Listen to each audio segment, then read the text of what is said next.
Hi, we're Tegan and Sara, Sara Tegan, and you're watching UGO. I know what it is, but Oh. well, you started. Well, I know, but you finish. So, we're Tegan and Sara, And you're watching UGO.com Take Control. You wait up for me, I don't wake up for you. Would you like a company or are you sick of me? When your love lets you go, you only want love. we recorded the record, and then when we got it mastered and we turned it back on, it was like, where did all the synths and band come from? It was like they had added it. We were like, where did that come from?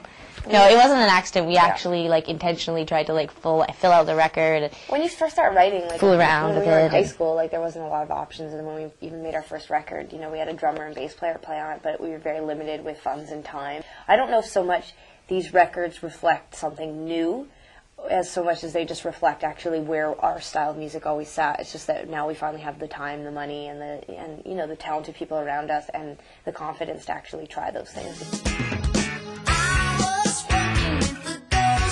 I find like our writing styles and our methods are different, and we also live in two different cities, so there's not a lot of collaboration really until like pre-production and when we're actually recording records and stuff. Like we'll really have an idea before we go in with the band, before we just say, okay, what do you think? We kind of go in with an idea and say, this is sort of what we've got so far. Yeah, we're like not a band that gets into a room like this and just hacks it out. Like, It's a little you know, we hard. definitely have like a blueprint. With this record, it was definitely a lot of independent writing, and then the contributions kind of came when we were in the studio. When I heard the first few songs that Sara was submitting for the record, I was influenced immediately. Like, my writing was influenced immediately. Like, the way that she was writing, I thought right away it was very different than what I was doing, and I really liked that, so I stayed on that path. And you know, we make small suggestions. Like there's a song on the record, "Take Me Anywhere," that the lyrics were very basic. I came up with the riff and recorded it right away, and then went away on vacation. So I just recorded very simple lyrics, and she phoned me and told me she thought that someone in grade 3 could have written them. But in the end, it was so stuck in everyone's head that every time I tried to change it, we kept reverting back to the lyrics. So we give each other suggestions like that, but generally we stay out of each other's hair until we get to the studio.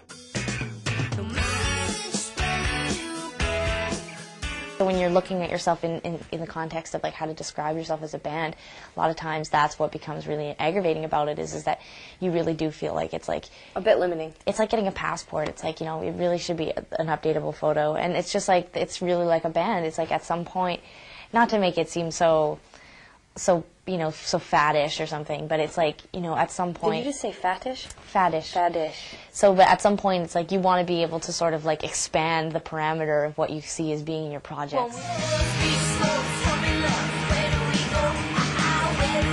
3.5 months of being in a room this size with, you know, 5 people, I think that it just started to really wear us down. We had a bigger record company all of a sudden, like, kind of being like, so what's happening, guys? And then you have a documentary crew, like, with their cameras and, you know, and then I bring a stereo in and tell everyone I won't play until everyone has the dynamics right. It started getting a little tense. Oh, it was fun. We went to therapy together the whole time, so we'd come back Monday morning and said the meanest, most horrible things to each other all weekend, and it was tense.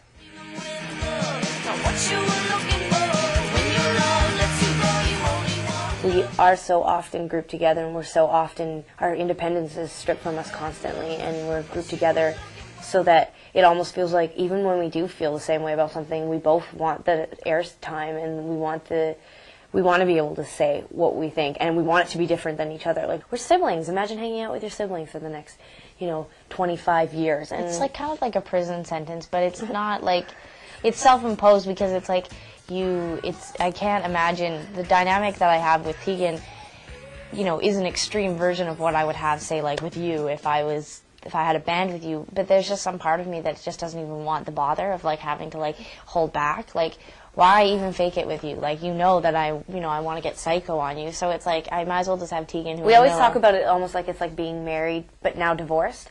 You still really care about each other, and you share something. Like in our case, we share music, so like kind of like sharing children. Like my mom and my dad love each other. They'll always love each other, and they have both accepted, you know, they're in their 40s now. They've been divorced since we were 8. They've accepted that they share us, and that's their gift. I've been divorced since we were 4. 4? Yeah. Who fucking cares? We have like 8 dads. It's hard to be it's really hard to have so many. Anyways, I'm just saying, we share something, but so it's like we love something together, and we made it together, and we appreciate that, and we always will have that bond. It was a mistake, and I should have worn a condom. Yeah, but basically we are divorced, and we have new lovers, and basically being together all the time, we're severely... Okay, we were not ever dating, and I don't know why you took this metaphor in this place. Like, we are related, so... Anyways...